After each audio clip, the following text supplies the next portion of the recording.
E tani do të shkojmë në Lozan të Zvicrës, ku atje po na pret Edona. Edona Kelmendi, një shqiptare e cila ka disa vjet që jeton në Zvicër, punon, vepron atje. Mirë po themelet e saj pra i pati në Kosovë, ku gjatë luftës në Kosovë, fatkeqësisht ajo përjetoi edhe njërin prej masakrave që ndodhin në Qyshk të Pejës, ndërsa në rrëfimet e saj ajo i mblodhi në një libër, ku në atë kohë ishte vetëm 10 vjeçe. Por ato kujtime i shkroi kohë pas kohë dhe në fund vendosi që të bëj një libër, të cilin kohë më parë, para disa muajsh e promovoi pikërisht në Kosovë, ndërsa promovimi i radhës do të jetë në Lozan të Zvicrës. Edona, ne kemi drejt për drejt tani në linjë. Përshëndetje, Edona. Përshëndetje. Si jani sot? Mirë, faleminderit. Pas ke zgjedh një ambient që po më pëlqen aty në Prapavi, je në shtëpi? Në vend... Po. Po mirë. Atëherë, unë fola pak për pjesën e përjetimeve tuaja që ke pas në moshën 10 vjeçe, do me thënë masakrën e Qyshkut të Pejës, ku në mesin e shumë viktimave kishte edhe familjar, ishte babai, agjallarët nëse nuk gaboj, por aty kishte edhe të mbjetuar të tjerë, të cilët nga afër të kanë rrëfyer, por ke parë edhe ti me syrin e fëmijës besoj pjesë nga jo masakër, e cila po besoj që të përcjell edhe më tej dhe është një lloj traume që të përcjell gjatë rjetës. Po, unë kam qenë 10 vjeçare në atë kohë, pjesa e asaj masakre, ku kanë qenë pjesëtarë dhe gjithë familja ime, po ashtu motrat, vllai, fëmijët e agjes, gjithë fëmijët e fshatit. Ne jemi të mbjetuar. Ky është libri të cilin unë e kam shkruar prej perspektivës së një fëmijë 10 vjeçar dhe në ato që i drejtohen pikërisht ose konkretisht babit tim. Po, ato përjetime po besoj që kanë qenë shumë të vështira, edhe nëse i përjeton në një moshë më të pjekur, janë përjetime që s'harrohen, e në atë moshë është edhe më e vështirë. Ke qenë prezente nëse mund të sjellim pak rrëfim nga kjo pjesë? Nuk po ju dëgjoj shumë mirë, vjen keq. Po provojmë të na dëgjosh më mirë? Tash po na dëgjon më mirë? Pakës më mirë. Unë thash, nëse ke qenë prezente në këto vrasje, masakra të cilat kanë ndodhur 27 vjet më parë, apo ke qenë fshehur diku, cili është përjetimi i yt, ajo pjesa emocionale që mund të na rrëfesh sot? Jo, unë kam qenë pjesa e asaj masakre, 14 majit, e cila do të jetë pas 10 ditësh është për vjetori i 27 i 14 majit.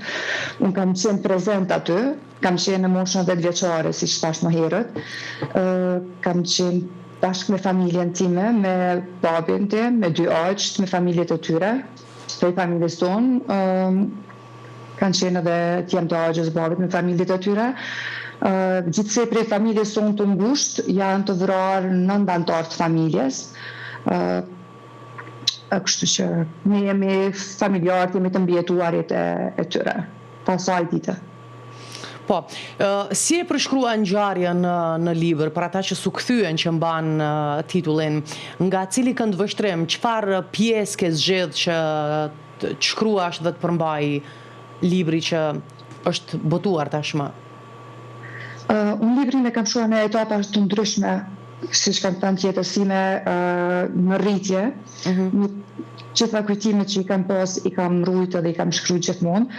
Kam shkruar librin tim të parë me poezi kur kam qenë 14 vjeçare, edhe shumë i kam pas në dorëshkrim edhe 2 libra të tjera, por të cilat nuk janë botuar asnjëherë edhe pse kanë qenë edhe të përfunduara, si them në recenzimet gjitha nga Imadi Idris Ulaj, i Ndjeri. Por nuk janë botuar, derisa jeri rada këtij libri tash.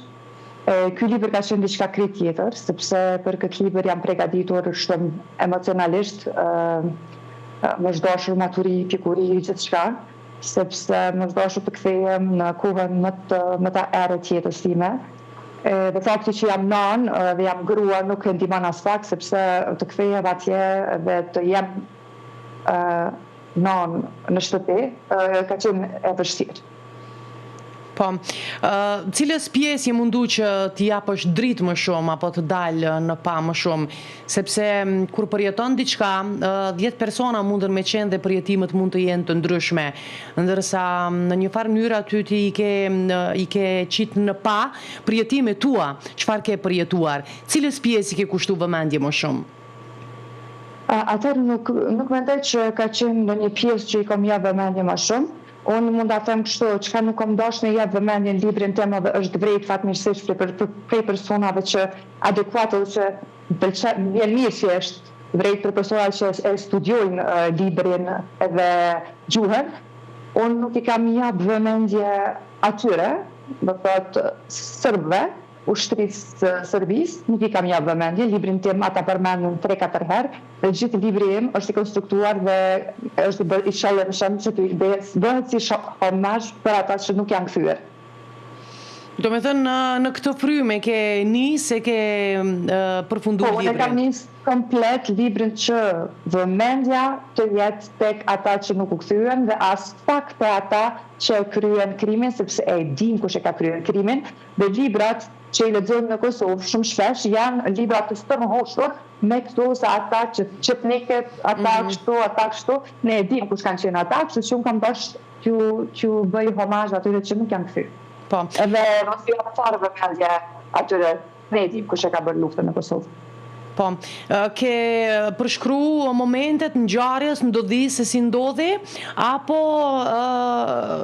ke përdorur ndonjë metodë tjetër të shkrimit? Më interesoj në çfarë fryme e ke bërë librin?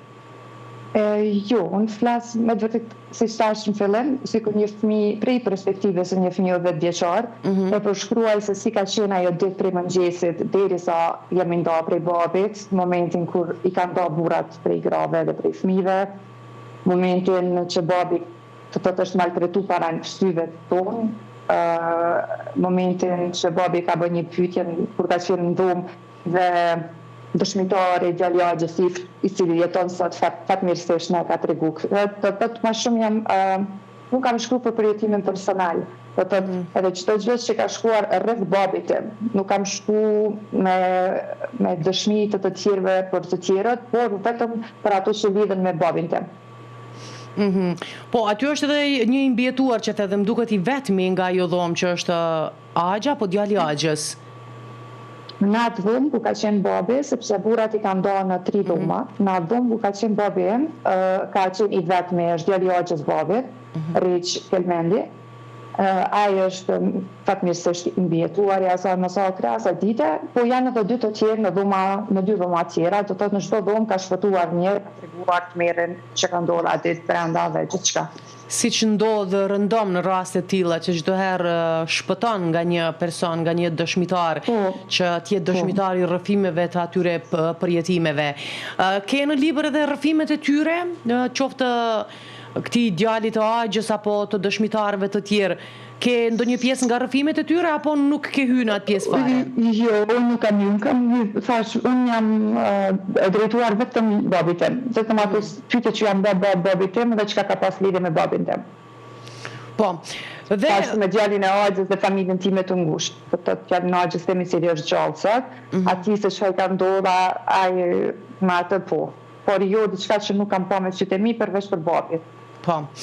Ti tash jeton në Zvicër, ka diku 10 vjet që je atje, pasi që krijove familje, u martove atje dhe ke vazhdu jetën.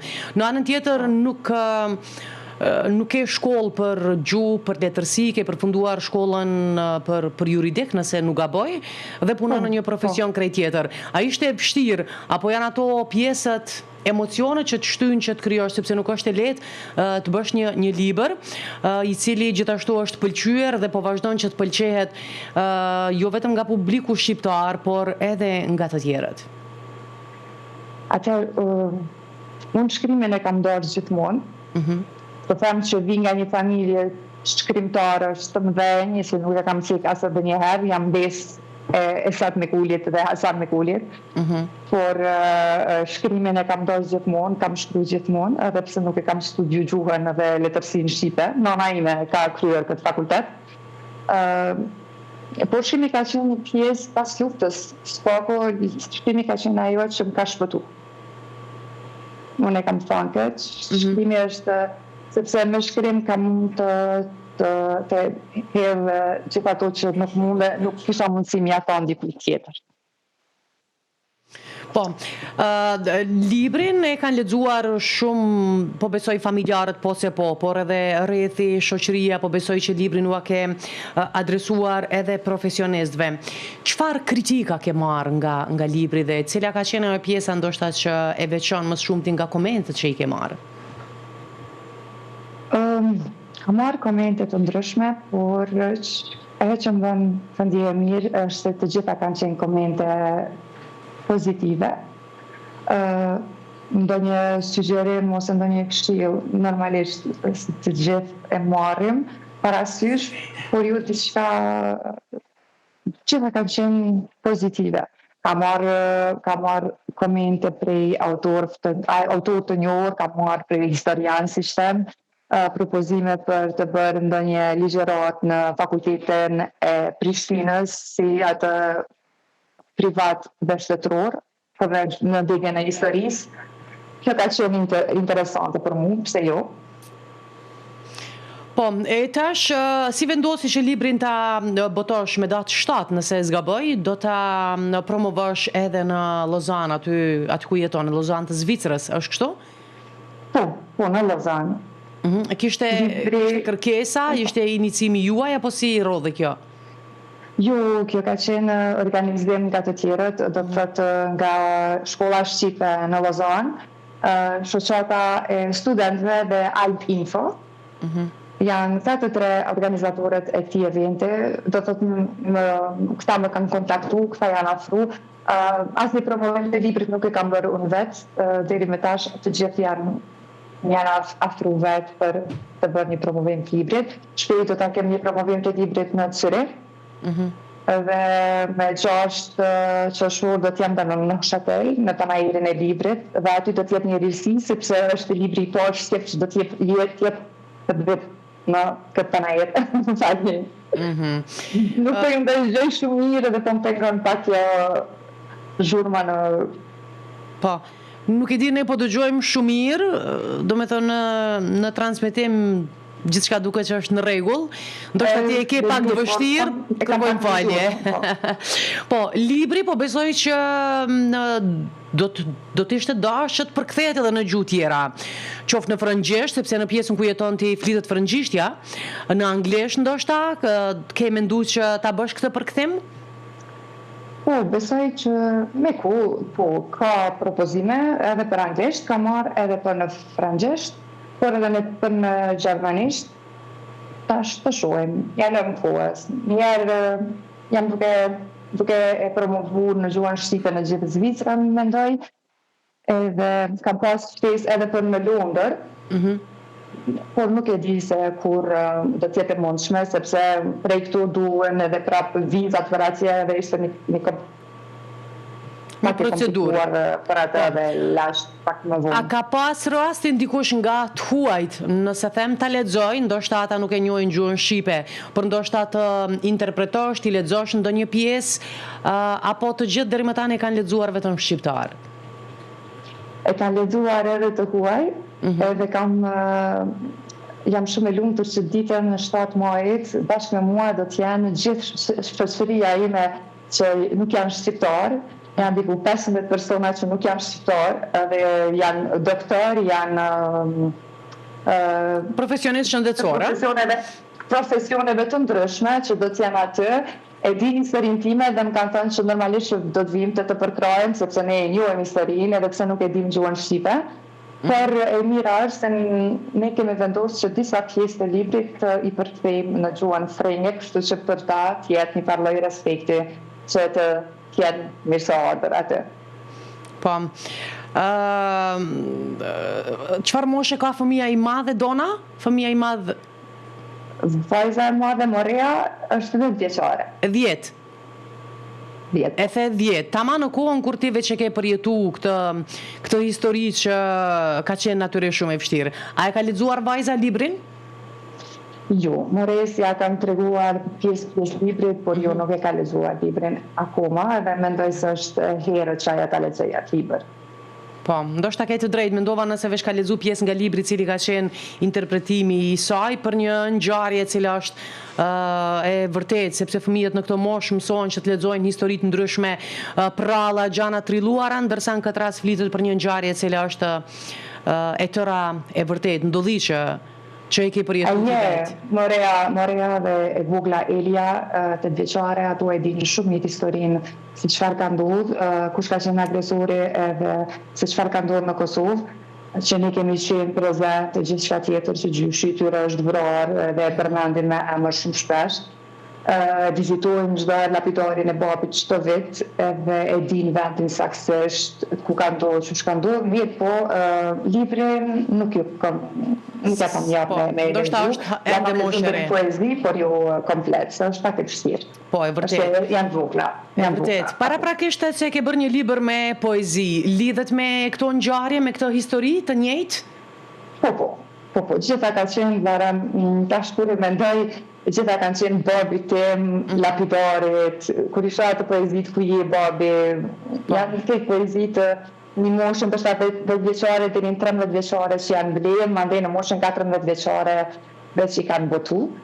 Atër isha edhe pjesë e bibliotekës e qytetit të Tejes, Azem Shkreli, dhe më kanë ndihmuar shumë recenzenti, Rustem Gërguri, të tjerë që kanë punuar në atë atje për ta bërë librin, do thotë mendimin e tyre financiare, kam dëshirë ta cek se mendimin e tyre më isha vetëm një 14 vjeçare. Po, në aspektin se si ta shkruash këtë libër, të ndihmoi dikush, qoftë nga profesionistët, qoftë nga familjarët, që të orientoj se çfarë fryme t'ja japësh këtij libri? Absolutisht jo. Ishte ide jotja komplet? Po, komplet. Mirë, Edona, librat e tillë shpeshherë kërkohen edhe nga ana e skenaristëve, regjisorëve që mund të bënë edhe dokumentare, filma të shkurtër, filma të gjatë. Ke mendu që diçka nga kjo pjesë, nga ky libër me ndërhyrje të tjera të cilat mund të jenë që të jetë edhe në skenë? Unë jam e hapur, me se dikujt i pëlqen, unë jam e hapur me jap librin normalisht, ajo të qetë me qenë vetëm një nderë që i bëhet më shumë librit dhe asaj ngjarja. Me shumë knaqësi. Po, deri më tani s'ke pas ndonjë kërkesë? Diçka të tillë? Jo, diçka konkrete jo. Diçka konkrete jo. Mirë, a do të vazhdosh me shkrime tjera, më intereson Edona, apo ke plane tjera? Po, vazhdoj shkruaj akoma, ta shohim tash. Këtë vit ndoshta një pauzë, por ta shohim për vitin tjetër, ndonjë libër tjetër. Por që besoj se çdo herë do të jetë i lidhur pak a shumë me Kosovën dhe me tragjedinë ose me ndodhjet e Kosovës. Po. Mirë, Edona, suksese. Atëherë ta themi edhe një herë se me 7 maj pra në Lozan do ta bësh promovimin e këtij libri, po besoj që do të kesh shumë shqiptar, sepse aty ka vetë shumë shqiptar që do të jenë prezent, e që ndoshta do të vinë edhe nga rrethina, nga pjesët e tjera për ta pas dhe për të ndëgjuar të tjerë se çfarë thonë për këtë libër, e cila është histori, ngjarje e vërtet dhe jo e përjetuar shumë larg nga vetë ne shqiptarët. Shumë faleminderit edhe dëgjojmë ndoshta për tjera libra, për tjera vete. Suksese, punë të mbarë tutje. Shumë faleminderit, suksese gjithashtu. Gjithë mirat.